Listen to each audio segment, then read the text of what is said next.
Bueno, vamos a hablar en esta charla vamos a hablar de patologías emergentes. Muchas de ellas ya no son tan emergentes porque llevan muchos años de desarrollo, pero realmente desde el año 2003, en el que el mundo de la cadera sufre una revolución total con la descripción del impingement femoroacetabular por Reinhold Gans, han ido apareciendo patologías o estructuras anatómicas que no dábamos importancia y que hoy en día sabemos que son importantes, como es el ligamento redondo, como es la inestabilidad de cadera, un concepto relativamente nuevo, como son la patología por choque o por impingement extraarticular o como es, también quiero tratar, aunque se escape un poquito de la cadera, pero me gustaría tratar brevemente el síndrome subglúteo. El ligamento redondo fue considerado tradicionalmente como un vestigio embrionario sin función alguna en la vida adulta. Sin embargo, estudios recientes nos muestran que es una estructura con importancia biomecánica, que es un estabilizador importante con la cadera en flexión, estabilizando la rotación, y que es una causa importante de dolor y de patología en el deportista. No voy a repasar la anatomía, porque ya la repasamos en un capítulo anterior, con las dos bandas características, la inserción en la fobia del ligamento redondo, una función, como decimos, fundamental en la estabilización en flexión de la rotación, tanto externa como interna, pero fundamentalmente externa, como vemos en este vídeo artroscópico. Mucha gente compara la función y la anatomía del ligamento redondo al ligamento cruzado anterior. Hay muchas similitudes entre el ligamento cruzado anterior y el ligamento redondo, entre ellas el que también el patrón lesional es muy similar. Tenemos lesiones de degeneración mucoide, tenemos roturas parciales de alto o bajo grado, menores o mayores del 50%, y roturas completas. Y estas lesiones también podríamos añadir lesiones muy poco frecuentes, como son las avulsiones foveales en las luxaciones o la genesia del ligamento redondo, discutida, pero existe porque nosotros tenemos algún caso demostrado.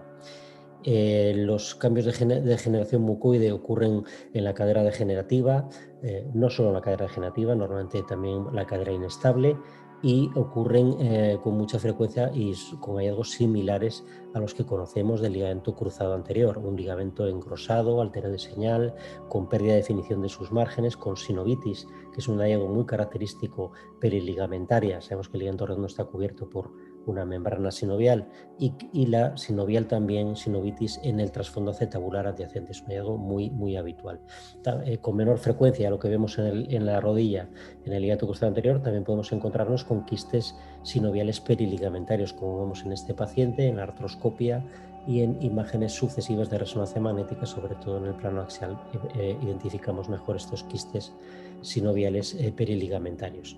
Las roturas parciales, decíamos que son frecuentes, de bajo grado, cuando son de menores del 50%, de alto grado, cuando son mayores del 50%, y ya implican, como vemos en este paciente, un grado de inestabilidad articular con aumento de la distracción articular en nuestro estudio de artrorresonancia-contracción. Y las roturas completas, que como en este paciente también van asociados a inestabilidad, con una distracción muy marcada y con una delaminación condral peri en la zona adyacente a la fobia, perifobial, muy característica de las roturas del ligamento redondo. Este es un caso de un compañero de Pamplona, de Damaso Akerreta, es un pelotari en el que tuvo un mecanismo de torsión porque se rompió el ligamento redondo y hizo esta delaminación perifobial. Es un hallazgo muy característico la delaminación condral perifobial en las roturas del ligamento redondo. Durante muchos años tampoco se hace nada, prácticamente nada, en el ligamento redondo. Cuando tenemos una rotura parcial de bajo grado, lo que hacen los artroscopistas, como vemos, es quemarlo, o sea, hacer termocoagulación para conseguir inducir una reacción desmoplástica, una fibrosis en el ligamento, y que su función se regenere. Cuando tenemos una rotura completa, el tratamiento generalmente se limita a quitar la sinovitis, como vemos ahí en el trasfondo acetabular, y quitar los restos ligamentarios para evitar que no hagan efecto como de cuerpo libre o interfieran en la dinámica articular. Y en los últimos años hay varios artículos, con muy pocos casos, salvo alguno reciente de Filipón, que lo que hacen es plastias del ligamento redondo, de forma análoga a las del ligamento cruzado anterior de la rodilla. Nosotros hace muchos años mandamos un artículo al arthroscopy sobre las plastias del ligamento redondo nos dijeron que esto era una locura. Años después, cuando lo publicó todo el mundo, nos publicaron el artículo sin ninguna modificación, pero 10 años después.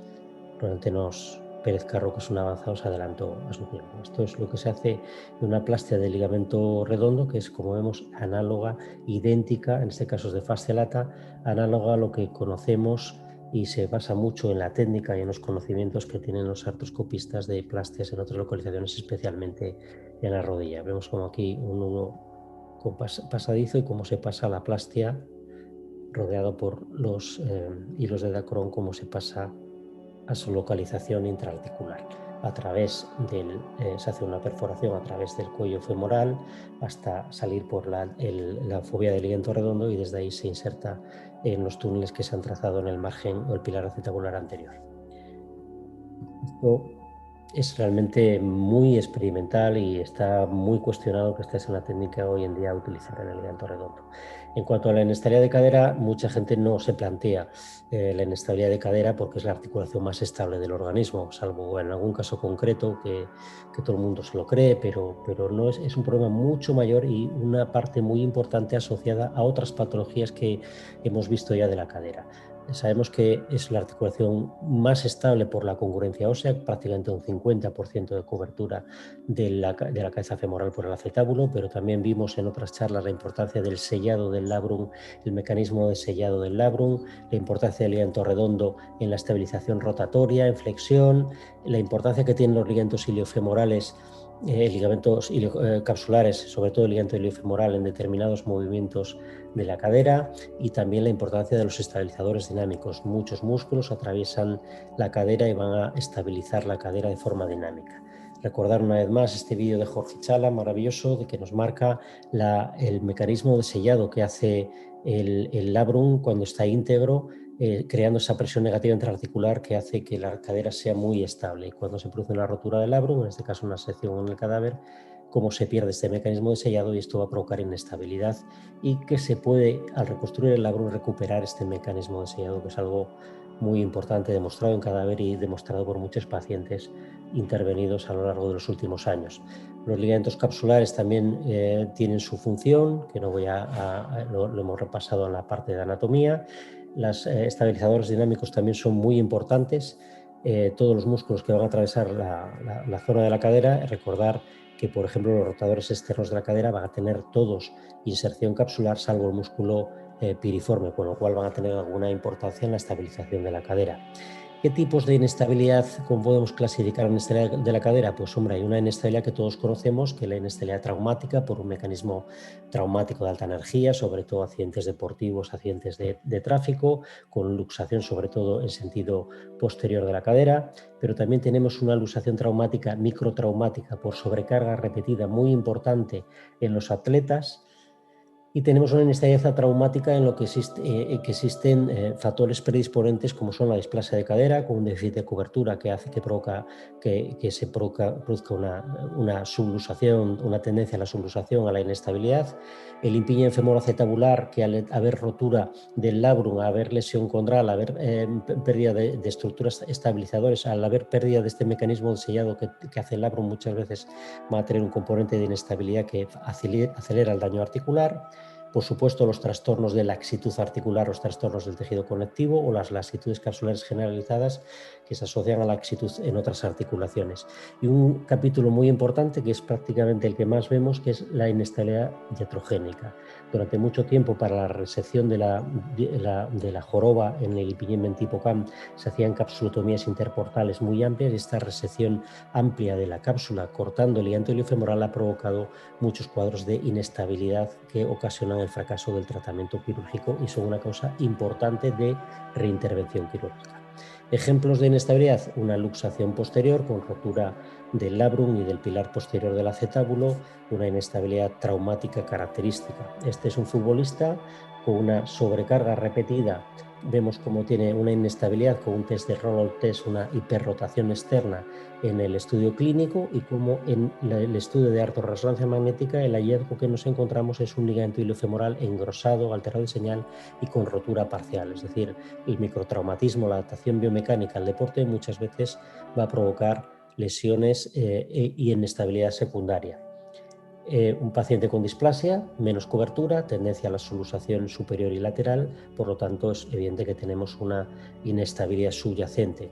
Las lesiones del labrum en el impingement femoroacetabular, como ya comentamos previamente, nos van a provocar esa pérdida del mecanismo de sellado y van a ser la inestabilidad una parte significativa de la progresión del daño articular. En este paciente además tenemos una inestabilidad de laminación condral y una rotura crónica completa del ligamento redondo que también incrementaría la inestabilidad articular.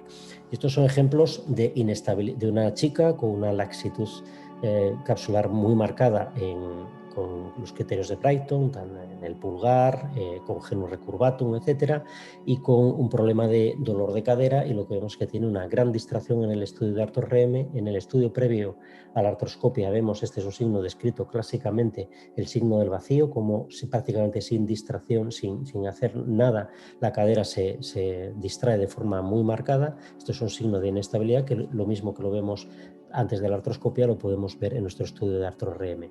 Y esta es una laxitud adquirida. Muchos pacientes tienen una laxitud adquirida para adaptarse a su deporte, a su actividad física, y estos son dos ejemplos de deportistas. En este caso es una patinadora, vemos cómo tiene un despegamiento contralabral en el cuadrante anterior superior y una gran distracción articular por la inestabilidad adquirida por su actividad física. Y esta es una bailarina con una laxitud de muchas articulaciones adquirida, y vemos cómo tiene, aparte de la rotura del labrum, rotura intrasustancial del labrum anterior superior, como tiene una marcada distracción, una inestabilidad muy marcada en la articulación. Y como decíamos, la inestabilidad iatrogénica. Aquí vemos un ejemplo de cómo se hace la capsulotomía interportal y cómo cada vez más la tendencia hoy en día es hacer capsulotomías limitadas, y cuando se hacen capsulotomías, reparar. Siempre, sobre todo, reparar en pacientes que tienen una cobertura acetabular límite, o en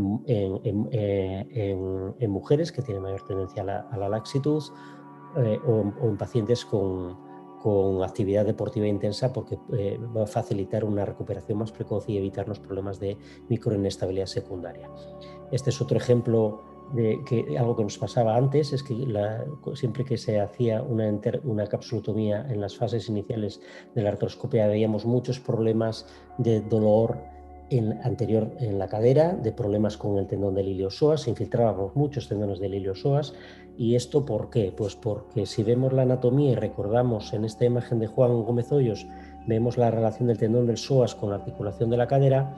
Cuando tenemos una sección patológica iatrogénica del ligamento iliofemoral, que decíamos que evitaba la traslación anterior de la cabeza femoral en extensión, lo que vamos a tener son subluxaciones repetidas en la extensión de la cadera que van a irritar al tendón del iliosoas. Por eso que desde que se hace reparación de la cápsula prácticamente infiltramos muchos tendones del iliosoas en posquirúrgico. Otro ejemplo de inestabilidad iatrogénica, rotura no, sección quirúrgica en la capsulotomía interportal. Vemos como hay una marcada distracción articular y una lesión labral secundaria. Y esta es la correlación artroscópica, como en la reintervención de este paciente, que vemos la zona de osteocondroplastia recubierta por tejido fibroso, vemos el ligamento iliofemoral retraído y vemos cómo la movilidad articular es claramente patológica en la exploración artroscópica. Brevemente, en el desarrollo de la patología de la cadera en los últimos años se describen toda una serie de cuadros de choque extraarticular que tenemos que conocer, como es el impingement subespinal. El impingement subespinal se produce por una espina ilíaca anteroinferior de gran tamaño, descendida, proyectándose en sentido inferior. Se describen tres tipos.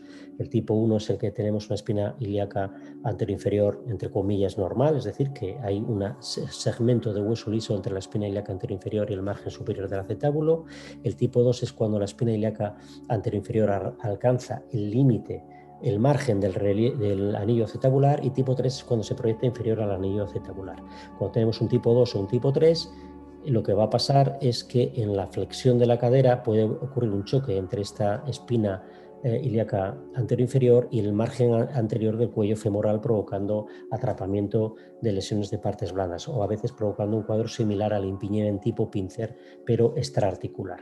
Son ejemplos de impingement tipo pincer subespinal, vemos un impingement subespinal por una espina ilíaca anterior inferior tipo 2. Estas normalmente ocurren después, secundarias a apofisitis, que sabemos que ocurre con mucha frecuencia en el esqueleto inmaduro, muy frecuente en el fútbol, y cuando esta apofisitis cura, muchas veces cura con estas prominencias óseas que van a ocasionar impingement subespinal en la edad adulta, y también nos podemos encontrar con esto, con fragmentación de la espina ilíaca anterior inferior en este paciente con apofisitis, o en este paciente con antecedente de apofisitis, una gran espina ilíaca anterior inferior tipo 3 que ocasionaba un choque subespinal muy importante con un dolor anterior de cadera significativo que fue tratado artroscópicamente, como vemos, con resección de la espina ilíaca anterior inferior, respetando la inserción del tendón directo del recto anterior.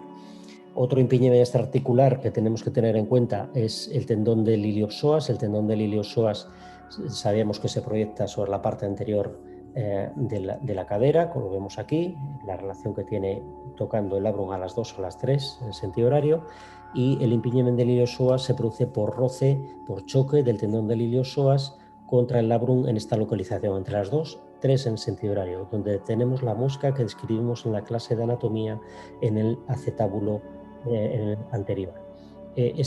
¿Por qué se caracteriza el impingement del iliopsoas? Por dolor anterior en un paciente, por rotura del labrum focal de 2 a 3 en sentido horario, sin que existan otros signos de sobrecobertura acetabular, de deformidad de la transición cabeza femoral, otros signos de impingement femoral acetabular. Es un impingement cuyo diagnóstico en imagen no es sencillo, y muchas veces es un diagnóstico de exclusión. En artroscopia es más sencillo porque vemos cómo tenemos el signo del impingement del iliopsoas, la sinovitis, que tapiza la zona anterior, la zona del relieve que hace el tendón del iliopsoas en la cápsula anterior de la cadera, y este es el tratamiento con una resección de la sinovitis, una sinovectomía y una tenotomía artroscópica del tendón del iliopsoas a través de esta zona anterior de la cadera. Un cuadro de impingement extraarticular muy infrecuente es el impingement entre el trocánter mayor y la pelvis, que se produce con relativa frecuencia en pacientes que tienen coxa magna como secuela de enfermedad de Perthes, como en este paciente. Existe una distancia disminuida entre el margen superior del trocánter y el margen lateral del ilíaco. Se favorece en movimientos de abducción y de extensión el choque entre estas estructuras anatómicas, y luego también, esto es la única imagen que tengo yo creo de la literatura, es la hiperabducción que ocurre en algunas actividades físicas como puede ser el ballet. Brevemente, un impingement que no es extraarticular, que es intraarticular, el impingement pectiniofoveal. El repliegue sinovial medial o pectiniofoveal es uno de los repliegues sinoviales que vamos a ver en todos nuestros estudios de imagen, especialmente en la ArthroRM, y en ocasiones este repliegue se puede convertir en rígido o engrosarse e interferir biomecánicamente, especialmente rozando contra las estructuras de partes blandas adyacentes, que son sobre todo la zona orbicular y el tendón del iliopsoas. Este es un cuadro donde tenemos sinovitis, fibrosis focal, engrosamiento del repliegue pectiniofoveal con dolor como única causa del dolor de cadera, el impingement pectiniofoveal. Y brevemente vamos a hablar del síndrome subglúteo, que es la compresión del nervio ciático en el espacio subglúteo, que es un espacio anatómico en la parte posterior de la cadera, entre las capas media y profunda de la aponeurosis glútea, y con el componente principal, la parte de la grasa, aparte de otras ramas nerviosas, es el nervio ciático. Es la principal causa, es lo que se denomina muchas veces o denominadas tradicionalmente como ciática extraespinal. En el año 2010 Hal Martin describe el abordaje endoscópico al espacio subglúteo y el tratamiento, y describe nuevas patologías en el espacio subglúteo y revoluciona el abordaje que nosotros hacemos hoy en día en el manejo de esta entidad. Recordar la anatomía, como en la mayor parte de los pacientes el nervio ciático pasa por la escotora ciática mayor, por delante y por debajo del piriforme hasta colocarse superficial al resto de los músculos rotadores externos, y cómo el nervio ciático puede ser comprimido a todos los niveles de este espacio subglúteo. Siempre que se sospecha un espacio subglúteo, el cuadro clínico normalmente es un dolor glúteo en la zona retrotrocanteria de tipo ciático, que se irradia normalmente hasta la zona media del muslo, que se incrementa con la cadera en flexión y la rodilla en extensión, que son pacientes que son incapaces de dar pasos largos, y también es muy característica la postura antiálgica, la incapacidad de la sedestación prolongada, la dificultad para estar en el coche, o cuando los ves en la sala de espera, esta tendencia tan femenina a apoyarse sobre la cadera no patológica para descargar la cadera patológica. Siempre que se sospecha una patología del espacio subglúteo, lo primero que tenemos que descartar es un origen lumbar. Nosotros, desgraciadamente, muchas veces tenemos que incluir siempre un sagital T2 de columna lumbar en nuestro estudio de espacio subglúteo, porque mucha gente se olvida de que en medicina lo más frecuente sigue siendo lo más frecuente, y cuando tenemos una ciática lo más frecuente es tener un problema en la columna lumbar. En cuanto al diagnóstico por imagen, la resonancia es el método de elección, que no tenemos mucha capacidad con las secuencias convencionales de valorar la neuritis ciática, por lo tanto tenemos en lo posible que recurrir a secuencias avanzadas, a secuencias de difusión que nos van a permitir valorar con mayor precisión la neuritis ciática, la localización y la existencia de esta neuritis. No es fácil ver en las secuencias convencionales engrosamiento, alteración de señal. Muchos pacientes con una neuritis ciática significativa no muestran estos hallazgos.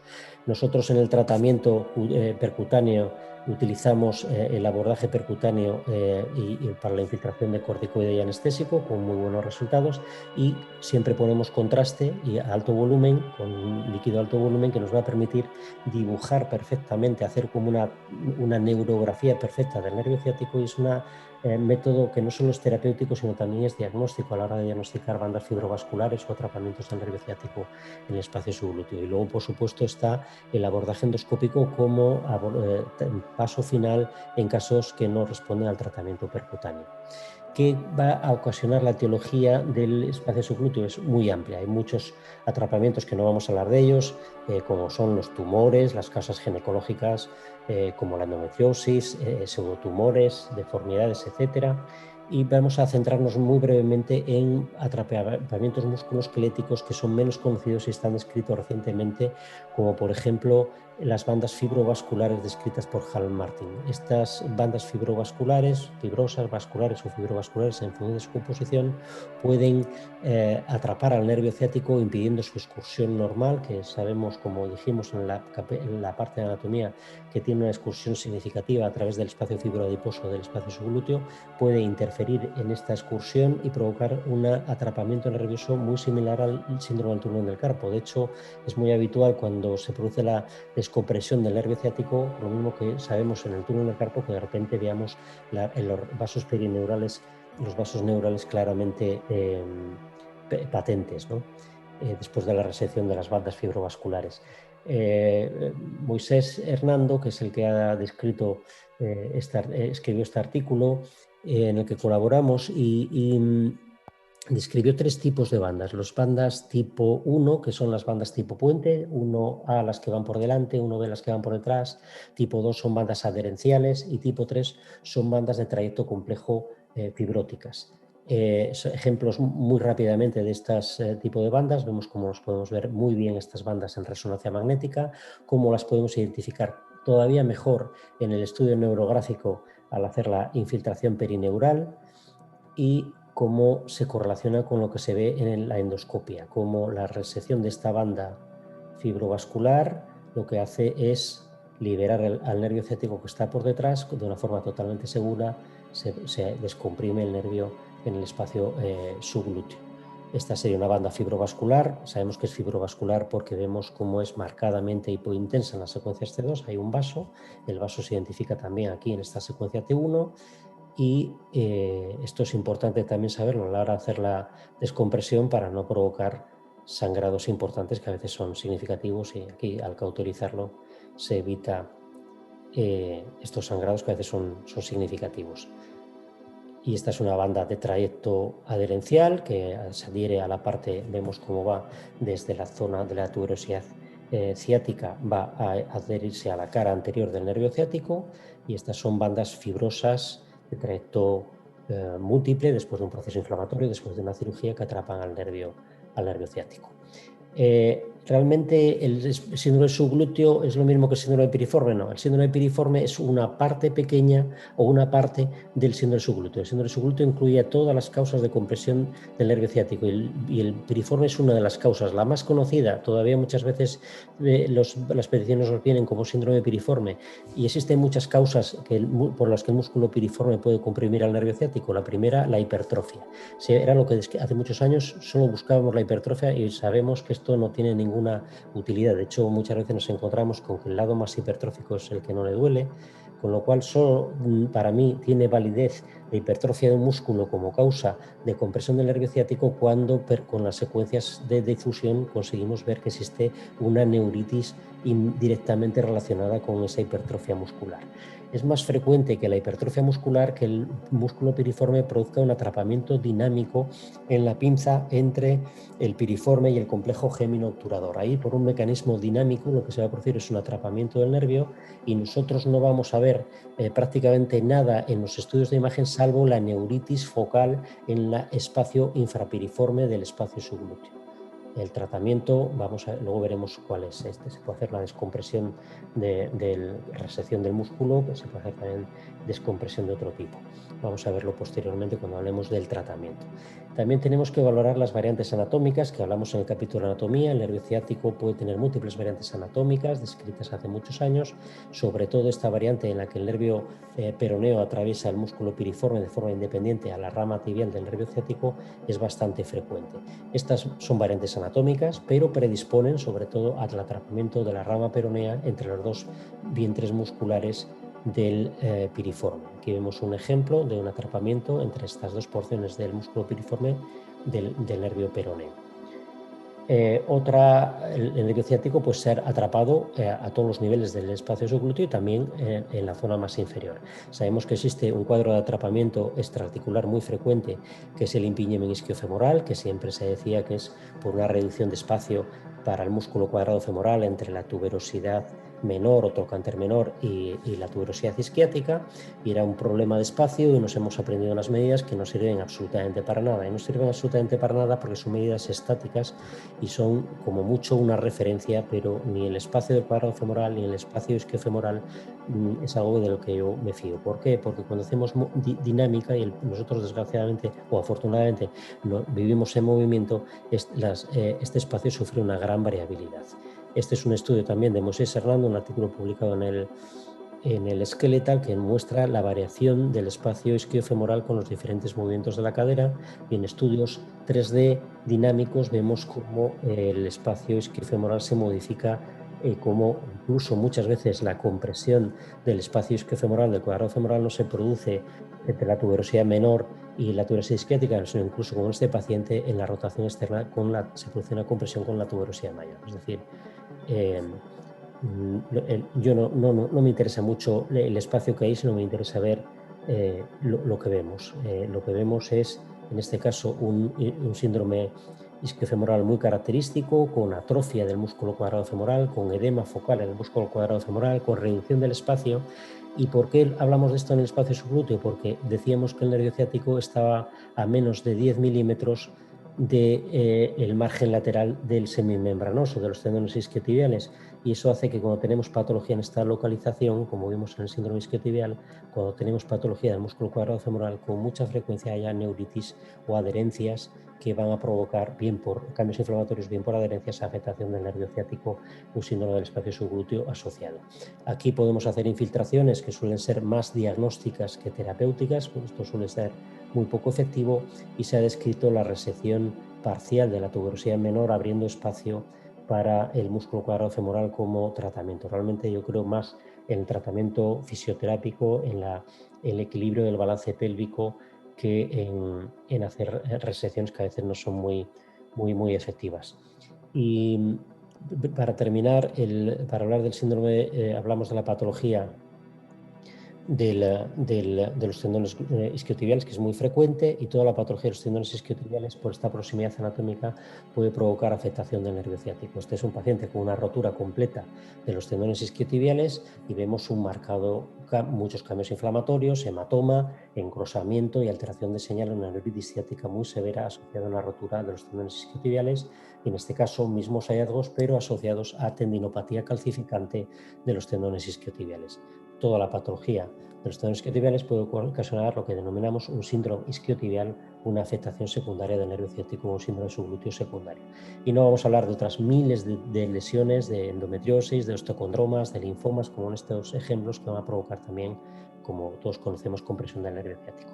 En las causas puramente musculoesqueléticas, como es el abordaje que desarrolló muy bien Moisés Hernando en sus trabajos, que Moisés Hernando es alguien que trabaja conmigo desde hace muchos años, un radiólogo extraordinario que ha trabajado especialmente estos temas, y lo que hacemos es infiltración perineural del nervio ciático hasta 3, separadas 15 días, como método terapéutico de la patología del espacio subglúteo. Es diagnóstico y terapéutico a la vez.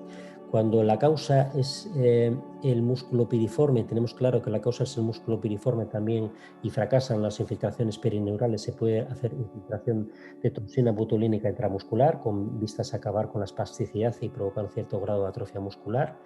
Y solo en casos muy avanzados, muy pocos casos, es necesario hoy en día recurrir al tratamiento con liberación endoscópica del espacio subglúteo.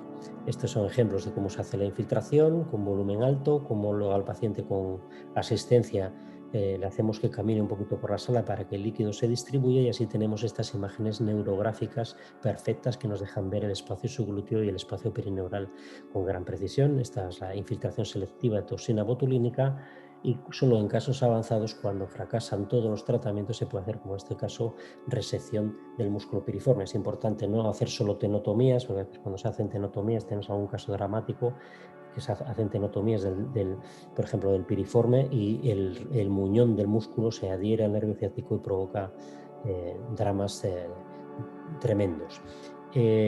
Recordar, para terminar, la microinestabilidad, que es un concepto que no está muy desarrollado y que forma parte importante del daño articular en patologías que todos conocemos y todos valoramos todos los días, como es el impingement femoroacetabular y la displasia.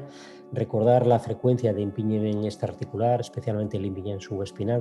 Tenemos que valorar siempre la espina ilíaca anterior, fijarnos en pacientes con dolor anterior de cadera especialmente, pero como parte de nuestra valoración de la cadera.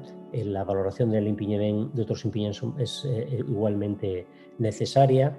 Y recordar, en el caso de la patología del síndrome subglúteo, que es una patología de alta prevalencia, que la resonancia magnética, los métodos de imagen, las infiltraciones son ecoguiadas o guiadas con escáner, son una parte muy importante del diagnóstico y del tratamiento y del manejo de estos pacientes. Y sin más, muchísimas gracias por su atención en toda esta serie de charlas de patología de la cadera.